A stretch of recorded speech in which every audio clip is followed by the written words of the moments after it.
نحمدہ ونصلی ونسلم علی سیدنا و مولانا محمد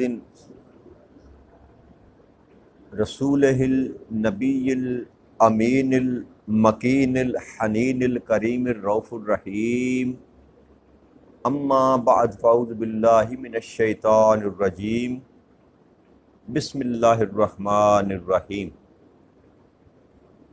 واجب الاحترام ساتھی اللہ تعالیٰ کا بے پناہ لطف و کرم اور اس کا احسان عظیم ہے کہ جس کی توفیق سے ہم اس کے ذکر کے لیے اس کے گھر میں جمع ہیں۔ کل ہم نے بحمد اللہ تعالیٰ چھٹے پاڑے میں 5ویں سورہ مبارکہ سورہ المائدہ کا آغاز کیا اور پہلی 2 آیات پر ہم نے گفتگو کی اور بعد کا اختتام ہم نے اس بات پر کیا تھا کہ اللہ کریم نے کسی بھی چیز کو حرام کرنا اور حلال کرنا اپنے اور اپنے پیارے حبیب صلی اللہ علیہ وآلہ وسلم کے سوا یہ حق کسی کو بھی نہیں دیا۔ تو جس کو اللہ کریم حرام کہتا ہے اس کو حلال کوئی نہیں کر سکتا، اور جس کو اللہ کریم حلال کہتا ہے اس کو حرام کوئی نہیں کر سکتا۔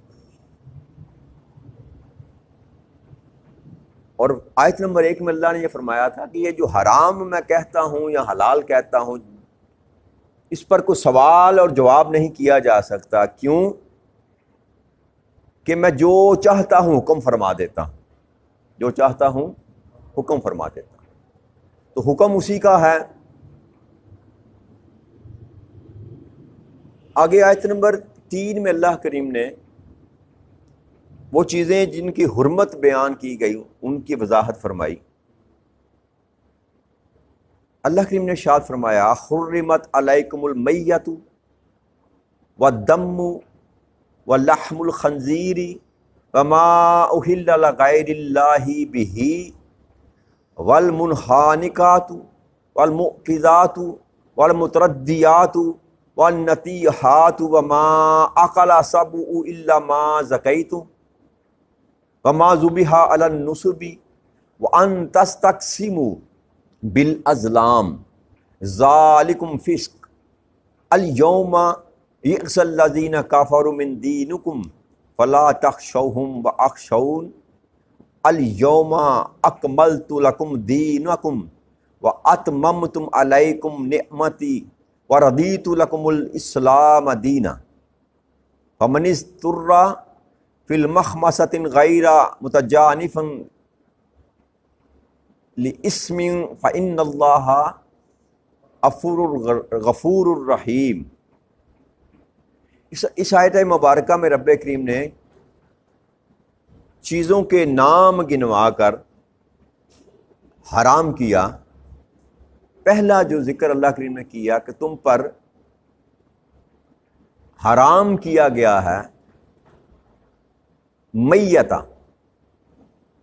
میتہ کہتے ہیں اس چیز کو جو بغیر ذبح کیے مر جائے، بغیر ذبح کیے بغیر خون بہائے مر جائے، اس کو میتہ کہتے ہیں۔ ہر قسم کی جو میت ہے وہ حرام ہے، اس کو کھانا حرام ہے۔ اس میں سے استثناء ہے 2 چیزوں کو، اور وہ بھی نبی اکرم صلی اللہ علیہ وسلم کی حدیث مبارک سے ثابت ہے۔ ایک ٹڈی اور ایک پانی کا جانور یعنی کہ مچھلی وغیرہ، یہ اگر مردہ بھی ہوں تو ان کو کھانا آقا کریم صلی اللہ علیہ وسلم کی روایت ہے۔ آپ نے فرمایا، حضرت عبداللہ بن عمر رضی اللہ تعالیٰ عنہ بیان کرتے ہیں، اور اس کو ابن ماجہ میں جلد نمبر 3 نے حدیث نمبر 3218 ابن ماجہ میں اس کو رقم کیا گیا۔ آپ نے فرمایا کہ مردار جانور حرام ہے، لیکن اس کے عموم سے بالاتفاق مچھلی اور ٹڈی مستثنا ہے۔ حضرت عبداللہ بن عمر کی روایت ہے کہ آقا کریم صلی اللہ علیہ وسلم فرمایا کہ ہمارے لیے دو مردار حلال کیے گئے ہیں، ایک مچھلی اور ایک ٹڈی۔ وہ جو بڑا آتی ہے نا ٹڈی، جو فصلوں کو کھا جاتے ہیں، ٹڈی دل جس کو بولتے ہیں، تو وہ دو جو چیزیں ہیں وہ اگر مردہ بھی ہوں تو ان کو کھایا جا سکتا ہے۔ اس کے سوا ہر قسم کی جو میت ہے، اس میں بھی اختلاف ہیں، اس میں بھی اختلاف ہیں۔ مچھلی پر بعض لوگ مچھلی نہیں کھاتے، وہ کہتے ہیں کہ یہ بھی اسی حرمت میں آتی، اسی، کیونکہ اس کو ذبح نہیں کیا جاتا، ٹھیک ہے نا، اختلاف ہے۔ لیکن چونکہ حدیث مبارک میں اس کی نص موجود ہے، اس لیے ہمارے نزدیک مچھلی بھی حلال ہے اور ٹڈی بھی حلال ہے۔ اس کے بعد اللہ کے ارشاد فرمایا وا دم، اور خون، بہایا ہوا خون جو کسی بھی جانور سے، وہ حلال ہو یا حرام ہو۔ مثلا آپ مینڈا ذبح کرتے ہیں قربانی کے دنوں میں، تو اس میں سے نکلنے والا جو خون ہے وہ بھی حرام ہے، اس کو نہیں پیا جا سکتا، اس کو استعمال میں نہیں لایا جا سکتا، وہ بھی حرام ہے۔ پھر فرمایا تیسرا وَلَحْمُ الْخِنْزِيرِ، اور سور کا گوشت، سور کا گوشت۔ یہاں یاد رکھیے گا اللہ کریم نے اوپر جب میتہ کی بات کی تو وہاں میت کے گوشت کی بات نہیں کی۔ میت کے کوئی بھی جانور جب ذبح کیا جاتا ہے، کس مقصد کے لیے ذبح کیا جاتا ہے؟ اس کا پرائمری کاز کیا ہوتا ہے؟ جانور جو ذبح کرتے ہیں آپ، کوئی بھی جانور، مرغی ہو، مینڈا ہو، بیل ہو، گائے ہو، اونٹ ہو، کس لیے ذبح کیا جاتا ہے؟ گوشت کھانے کے لیے۔ پرائمری جو اس کا کاز ہے، وہ مقصد جو ہے وہ کیا ہے؟ گوشت کھانا۔ تو اس لیے رب کریم نے جب میتہ کی بات کی نا، تو وہاں یہ فرمایا کہ مردہ جو چیز ہے نا، اس کا تم گوشت نہیں کھا سکتے، اس کا تم گوشت نہیں کھا سکتے۔ تو صرف گوشت کا حکم ہے وہاں پر تین جو ہمارے امام ہیں نا، امام اعظم ابو حنیفہ، امام شافعی اور امام احمد بن حنبل، ان تینوں کے نزدیک اس کی ہڈیاں اور اس کی جو کھال ہے وہ استعمال میں لائی جا سکتی، میت کی جو مردہ جانور ہے، لیکن اس کا گوشت نہیں کھایا جا سکتا۔ یہاں پر جو اللہ کریم نے فرمایا نا لحم الخنزیر، اور خنزیر کا گوشت، تو گوشت کیونکہ پرائمری جو ہے نا وہ حیثیت رکھتا ہے، اصل مقصد گوشت ہوتا ہے جانور کو مارنے کا، تو جب گوشت تو حرام ہو گیا جس کا شروع سے ہی، تو اللہ کریم نے لحم الخنزیر جب کہا تو خنزیر کا گوشت بھی حرام، اس کا خون بھی حرام، اس کی چمڑی بھی حرام، اس کی ہڈیاں بھی حرام۔ یہ فرق ہے میت میں اور لحم الخنزیر، دونوں حکموں میں یہ فرق ہے، یہ جو ائمہ اکرام نے اس میں سے بریک نکالا۔ مقصد یہ کہ جو میت ہے اس میں سے اگر کوئی حلال جانور مر گیا تو آپ اس کا گوشت نہیں کھا سکتے، لیکن اس کی چمڑی یعنی کہ کھال جو استعمال کر سکتے ہیں، اس کی ہڈیاں استعمال کر سکتے ہیں۔ لیکن اگر سور ہے، نہ اس کا آپ گوشت کھا سکتے ہیں، نہ اس کی آپ چمڑی استعمال کر سکتے ہیں، نہ اس کا کوئی اور جسم کا اعضاء جو ہے کسی بھی استعمال میں اس کو نہیں لا سکتے۔ اور چوتھی بات رب کریم نے فرمائی وَمَا أُحِلَّ لَهُ لِغَيْرِ اللَّهِ بِهِ، اور ہر وہ حلال جانور بھی ہو اگر جس کو ذبح کرتے ہوئے اللہ کے سوا کسی کا نام پکارا گیا، وہ بھی حرام ہو جائے گا۔ مینڈا ہے، بیل ہے، گائے ہے، اونٹ ہے، کوئی بھی حلال جانور ہے جس کو اللہ کریم نے حلال کہا ہے، اور ذبح کرتے ہوئے آپ نے اللہ کے سوا کسی کا نام لیا یا اللہ کے ساتھ کسی کا نام جوڑ کر لیا، تو اس شکل میں وہ ذبح کیا ہوا حلال جانور بھی حرام ہو جائے گا۔ کیا ہو جائے گا؟ حرام ہو جائے گا۔ یہاں پر ایک بہت بڑا مغالطہ ہے۔ کچھ ہمارے دوست ہیں، بھائی ہیں، جو اس احل لغیر اللہ بہ کا اطلاق ہر ایک چیز پر کرتے ہیں۔ یہاں پر یہ نہیں کہا گیا کہ اللہ کے سوا کسی کا نام پڑھا گیا ہو، اللہ کے سوا کسی کے ساتھ نسبت کی گئی ہو، اللہ کے سوا کسی کے ساتھ اس کو جوڑا گیا ہو، یہ بات نہیں اللہ نے کی۔ لفظ احلہ جو ہے وہ اس کا معنی ہے پکارنا۔ جی، عرب میں یہ رواج تھا، شاید میں نے پہلے بھی ذکر کیا تھا، کہ پہلی رات کا جب چاند دیکھا جاتا تھا تو زور سے پکارا جاتا تھا۔ اس زور سے پکارنے کو کہ الحلال، پہلی رات کا چاند نظر آ گیا، اس پکارنے کو اوہلا کہتے ہیں، زور سے پکارنا کہ پہلی رات کا چاند نظر آ گیا۔ اسی طرح جو بچہ پیدا ہوتا ہے، جو پیدائش کے وقت وہ چیختا ہے، زور سے آواز نکالتا ہے، اس کو وہ ہلا کہتے ہیں۔ تو نسبت کرنے سے کوئی چیز حرام، نسبت کرنے سے کوئی چیز حرام نہیں، یہ مغالطہ ہے، بس اس کے اطلاق میں مغالطہ ہے۔ میرا مقصد فتویٰ دینا نہیں، میں صرف آپ کو بات سمجھانا چاہتا ہوں، اگر سمجھ آ گئی کہ اللہ نے یہاں پر لفظ اہلا استعمال کیا کہ جب ذبح کیا جائے تو میرے نام کے سوا کسی اور کا نام پکارا جائے، جیسے لات کا نام پکارا جاتا تھا، عزا کا نام پکارا جاتا تھا، حبل کا نام پکارا جاتا تھا۔ جی مثلا انڈیا میں جو بت ہیں ہمارے، وہ جن کی وہ پوجا کرتے ہیں، کسی بت کا نام لے کر دیوی پر قربان کیا جائے، یہ کالی ماتا کے نام پر ہے یا یہ شیراں والی کے نام پر ہے، تو وہ چاہے حلال جانور ہوگا وہ حلال نہیں رہے گا، وہ حرام ہو جائے گا۔ لیکن اگر وہی دمبا آپ اپنے بیٹے کے نام نسبت کر کے ذبح کرتے ہیں کہ یہ میرے بیٹے کے نام پر ہے، جس کو عقیقہ کہتے ہیں ہم، جی عقیقہ کرتے ہیں نا، عقیقہ بچے کا، اور یہ سنت ہے، اور آقا کریم صلی اللہ علیہ وسلم نے فرمایا عقیقہ کیا کرو، حکم بھی ہو گیا، واجب بھی ہے، کرتے ہیں نا ہم۔ تو عقیقہ جو کرتے ہیں وہ جانور کس کے نام پہ لیتے ہیں آپ؟ جی بیٹے کے نام پر یا بیٹی کے نام پر؟ تو اب ان کی نسبت بیٹے کے نام کرنے سے یا بیٹی کے نام کرنے سے کیا وہ حرام ہو جائے گا؟ ذبح جب آپ کرتے ہیں تو کیا کہتے ہیں؟ بسم اللہ اللہ اکبر، بسم اللہ، تو وہ حلال ہو گیا، وہ حرام نہیں رہا۔ اسی طرح قربانی جب آپ کرتے ہیں، نبی اکرم صلی اللہ علیہ وسلم کی اسوہ سے بات ثابت ہے کہ آپ ہمیشہ 2 قربانی کم از کم کیا کرتے تھے، ایک اپنے نام کی اور ایک اپنی امت کے نام کی۔ اور حضرت علی شیر خدا کرم اللہ وجہ کریم کو بھی آپ نے نصیحت کی کہ علی ہمیشہ 2 قربانیاں کرنا، ایک اپنے نام کی، ایک میری امت کے نام کی۔ تو نسبت کس کے ساتھ کی؟ امت کے ساتھ نسبت کی۔ یا قربانی ہم کرتے ہیں، یہ میری قربانی میرے نام سے، میں اپنے نام کی قربانی دیتا ہوں، میں اپنے خریدتا ہوں، مینڈا خریدتا ہوں اپنے نام کی، کہ میں اپنے نام کی قربانی دیتا ہوں، جو کیا اس کی نسبت میرے نام سے کرنے سے وہ حرام ہو جائے گی؟ جی نہیں ہوتی نا، سارے لوگ ہی کرتے ہیں۔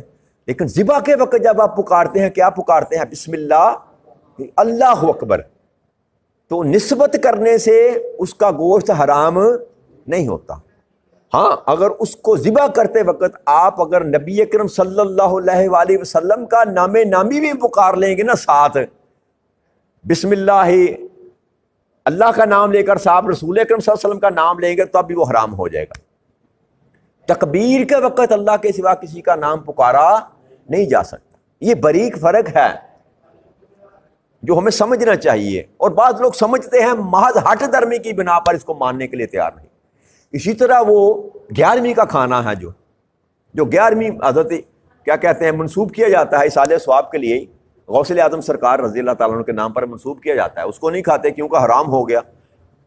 جی نسبت کرنے سے کھانا حرام ہو گیا۔ اسی طرح محرم میں جو لوگ پکاتے ہیں نظر کہہ لیں، نیاز کہہ لیں، نام جو مرضی دے دیں، وہ کس لیے پکایا جاتا ہے؟ امام حسین رضی اللہ تعالیٰ عنہ کو اصالہ ثواب کے لیے، وہ بھی نہیں کھاتے۔ اور یہ میلاد کا مہینہ آنے والا ہے، ہم لوگ دیگیں پکا کر بانٹتے ہیں، لوگوں کو کھلاتے ہیں، کس خوشی میں؟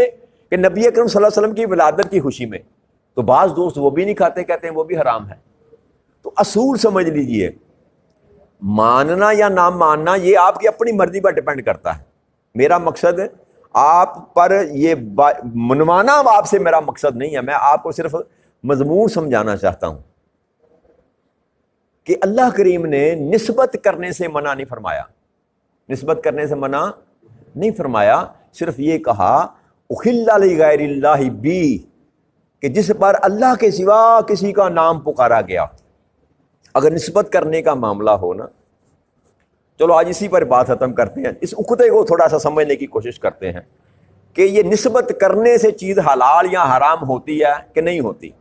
جی اب قرآن کریم ہم شروع کر رہے ہیں، کب سے؟ تقریباً 1 سال کے لگ بھگ ہو گیا ہمیں قرآن کریم پڑھتے ہوئے۔ قرآن کریم کی پہلی سورہ مبارکہ، جی قرآن کریم کی پہلی سورہ مبارکہ جس کا نام ہے سورہ البقرہ. کیا نام ہے؟ سورہ البقرہ. کسی بقرہ کس کو کہتے ہیں؟ کس کو کہتے ہیں؟ گائے کو. اور گائے کیا ہے؟ جانور ہے. اچھا گائے استغفر اللہ نعوذ باللہ اللہ ہے کہ غیر اللہ ہے؟ جی غیر اللہ ہے نا گائے.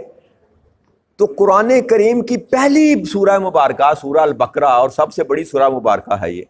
اس کا نام رب کریم نے گائے کے نام پر رکھا. اب اگر یہی قانون یہاں پر امپلائی کیا جائے کہ نسبت کرنے سے چیزیں حلال یا حرام ہو جاتی ہیں تو پھر سورہ بقرہ کے متعلق آپ کیا خیال کریں گے؟ اس کا تو نام ہی گائے پہ رکھا گیا. کون سی سورہ؟ گائے. سورہ گائے. سورہ گائے. تو اس کی نسبت اگر گائے کے ساتھ کر دی گئی تو اب اس سورہ کو آپ کیا کہیں گے؟ حلال ہے یا استغفر اللہ نعوذ باللہ؟ جی میرے منہ میں خاک. بات سمجھ آ رہی ہے؟ نسبت کرنے سے تو اللہ نے نسبت کس کے ساتھ کی؟ گائے کے ساتھ. اور گائے بھی کن کی؟ گائے بھی بنی اسرائیل کی. اور گائے کو نسبت ابراہیم علیہ السلام کے ساتھ نہ تھی, موسیٰ علیہ السلام کے ساتھ نہ تھی. وہ مشرک جو تھے ان کے ساتھ گائے کی نسبت تھی. ان کو کہا کہ گائے ذبح کرو. ایک واقعہ ہے اس پر گائے کا ذکر ہے, اللہ نے سورہ کا نام گائے رکھ دیا, سورہ گائے. یہی ہے, میں غلط تو نہیں کہہ رہا, کسی ڈکشنری میں جا کے دیکھ لیجئے گا. اس کے بعد چلیں, اس کے بعد دوسری سورہ مبارکہ ہے جو ہم نے پڑھی اس سے پہلے, سورہ آل عمران. سورہ آل عمران. آل عمران, عمران کا خاندان, عمران کا خاندان یا عمران کی نسل یا عمران کا قبیلہ جو بھی کہہ لیں, آل عمران کو. اب جو عمران ہے یا آل عمران ہے وہ استغفر اللہ نعوذ باللہ اللہ ہے کہ غیر اللہ ہے؟ جی غیر اللہ ہے نا. تو کیا آل عمران کے نام رکھنے سے یہ جو سورہ مبارکہ ہے سورہ آل عمران یہ حلال ہو جائے گی یا استغفر اللہ حرام ہو جائے گی؟ پر یہی بس نہیں, اللہ کریم نے نہیں کیا. آگے چلیں, جو پچھلی سورہ مبارکہ ہم نے جس کا اختتام کیا اس کا نام ہے سورہ النساء. نساء کہتے ہیں عورت کو, نساء کہتے ہیں عورت کو. تو اب عورت استغفر اللہ اللہ تو نہیں ہے نا جی, غیر اللہ ہے نا. تو اب سورہ نساء کی نسبت عورت کے ساتھ کر دینے سے کیا سورہ نساء حلال رہ گئی یا استغفر اللہ نعوذ باللہ حرام ہو گئی؟ بات سمجھ آ رہی ہے؟ چلو اس پہ آتے ہیں. جو ہم نے چوتھی سورہ مبارکہ شروع کی, ہم نے یہاں تک رہیں گے, آگے نہیں جائیں گے. پورا قرآن اگر کہیں گے کہ سورہ کا نام پڑھ کے میں بتاؤں تو آپ کو بات سمجھ ہو جائے گی قرآن کریم میں معاملہ کیا. سورہ المائدہ, مائدہ کا مطلب ہے دسترخوان, کھانا جس پر بچھا ہوا ہے, مختلف قسم کے نو نوان کے کھانے بچھے ہوئے ہیں. المائدہ سورہ دسترخوان. ایک دسترخوان نازل کیا رب کریم نے بنی اسرائیل کی قوم پر, اس کی وجہ سے سورہ مبارکہ کا نام رکھ دیا دسترخوان. اب دسترخوان کی نسبت کرنے سے سورہ کی کیا حیثیت رہے گی؟ کیا حیثیت رہے گی؟ حلال رہے گی یا نعوذ باللہ حلال رہے گی؟ تو بات سمجھنے کی یہ ہے, اتنی بات تو کامن سینس کی بات ہے کہ کسی چیز کی نسبت کسی کے ساتھ کر دینے سے وہ چیز حرام نہیں ہو جاتی. ہاں جو اللہ نے قانون واضح کیا, جو بات اللہ کریم نے سمجھائی کہ حلال جانور تم نے حلال کمائی سے خریدا, لیکن ذبح کرتے ہوئے اگر تم نے کسی میرے سوا کسی کا نام پکارا, چاہے وہ کائنات کی سب سے محبوب ہستی حضرت محمد مصطفیٰ صلی اللہ علیہ وسلم ہی کیوں نہ ہو, وہ حرام ہو جائے گا. وہ بس اس کے سوا جو کچھ بھی ہے وہ سب حلال ہے. اس کے سوا اب آپ کی مرضی ہے, آپ 11ویں پارے سال ثواب پر روٹی کھاتے ہیں, نہیں کھاتے نہ کھائیں, یہ میرا مسئلہ نہیں ہے. آپ ربیع الاول کے مہینے میں جو کھلایا جاتا ہے کھانا, وہ کھانا چاہتے ہیں کھائیں, نہیں کھانا چاہتے نہ کھائیں, میرا مسئلہ نہیں ہے.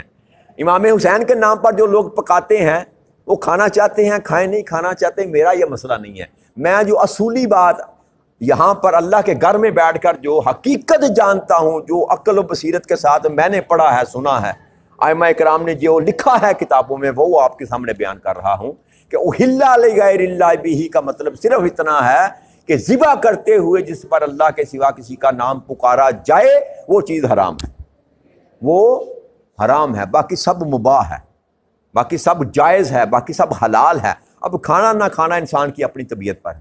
میں ولایتی مرغ نہیں کھاتا, میں ذاتی حیثیت میں ولیتی انڈا نہیں کھاتا، ولیتی مرغ نہیں کھاتا، یہ میری پسند ناپسند ہے، لیکن میں یہ نہیں کہتا، مذاکر میں کہتا ہوں کہ یہ حرام کا، لیکن استغفر اللہ، اللہ مجھے معاف کرے، وہ حرام نہیں ہے، نہ ولیتی انڈا حرام ہے، نہ ولیتی برائلر جس کو بولتے ہیں وہ حرام ہے، لیکن میں نہیں کھاتا، یہ میری طبع ہے، ٹھیک ہے نا۔ اگر آپ کی طبع نہیں مانتی کہ میں نے یہ نہیں کھانا تو نہ کھائیں، لیکن آپ حلال اور حرام کا فیصلہ آپ نہیں کر سکتے۔ یہ جو میں نے کل بھی بات کی، آج بھی غاد میں بات کی، کہ اللہ کریم نے کسی کو بھی یہ نہیں حکم دیا، طاقت نہیں دی کہ وہ حلال چیز کو حرام کرے یا حرام کو حلال کرے۔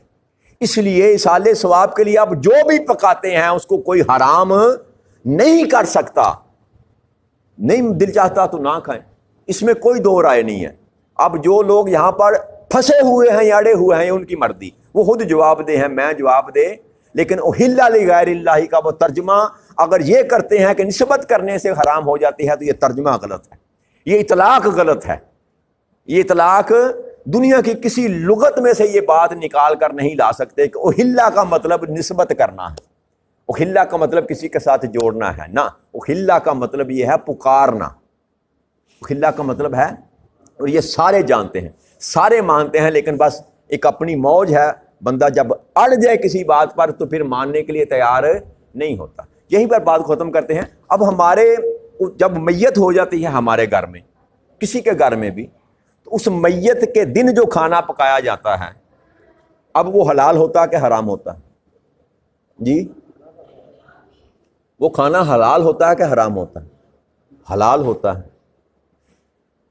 اس کے بعد 2 دن کے بعد ہم اہل سنت والجماعت والے کل کہتے ہیں، دوسرے مکتہ فکر کے لوگ کہتے ہیں قرآن خوانی، جی نام بدلنے سے فرق کو نہیں پڑتا، جو کل کرواتے ہیں وہ بھی قرآن خوانی کرتے ہیں، اور جو قرآن خوانی کرتے ہیں وہ بھی قرآن خوانی ہی کرتے ہیں، کسی اور کا نام وہاں لیا نہیں جاتا۔ وہ فرق اتنا ہے کہ اہل سنت والجماعت والے کو 2 شعر جو ہے وہ نعت کے پڑھ لیں گے، جی اتنا ہی فرق ہے نا۔ اس کے بعد قرآن پڑھا جائے گا، اور قرآن کرنے کے بعد کھانا تقسیم کیا جائے گا، اور کھانا ہر مکتبہ فکر تقسیم کرتا ہے، کسی ایک میں بھی استثناء نہیں ہے کہ یہ مکتبہ فکر والے مہمانوں کو کھانا کھلاتے ہیں، یہ مکتبہ فکر والے نہیں کھلاتے، سارے ہی کھلاتے ہیں۔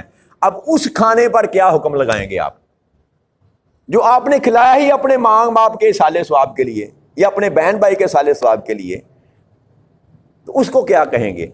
ولیمے کی روٹی کو کیا کہیں گے؟ اپنے بچے کی سالگرہ کرتے ہوئے جو کیک کاٹتے ہیں، ہیپی برتھ ڈے آپ کرتے ہیں، اس کیک کو کیا کہیں گے؟ تو لہذا خدا را ان جھگڑوں میں نہ پڑیں۔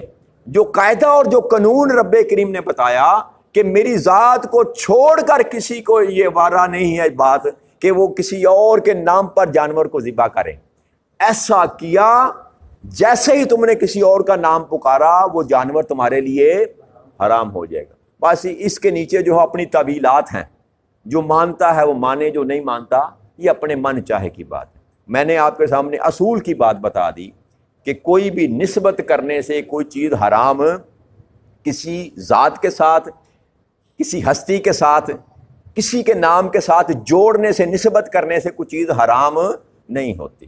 اللہ کریم آپ کو اور مجھے دین مبین کی سمجھ عطا فرما دے، اور حقیقی معنی میں جو قرآن ہمیں سمجھانا چاہتا ہے وہ ہمیں سمجھ آ جائے، اور ان جھگڑوں سے، ان لڑائیوں سے، ان فتنوں سے رب کریم ہمیں محفوظ رکھے۔ وما علینا الا البلاغ المبین۔ والسلام علیکم ورحمۃ اللہ وبرکاتہ۔